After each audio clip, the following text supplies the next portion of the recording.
sont intervenus à 2. Le règlement stipule qu'on doit être à 3. Mais aujourd'hui, puisqu'on fait un bilan, tout le monde en tire les conséquences, la RGPP a diminué un nombre considérable de policiers, puisqu'un départ sur 2 n'est pas remplacé.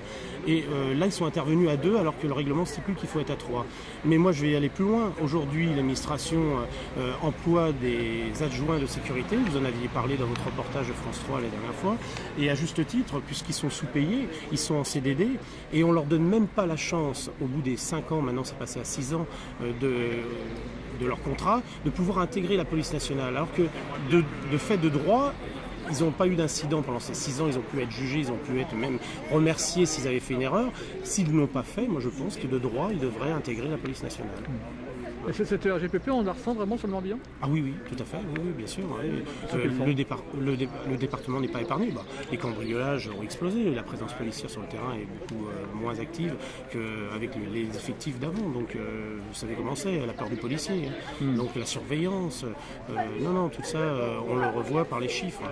Mais sachez bien que les chiffres, on peut les interpréter comme on veut, car notre administration déclare souvent avec des calculs savants qu'on est en surnombre, par exemple dans le Morbihan.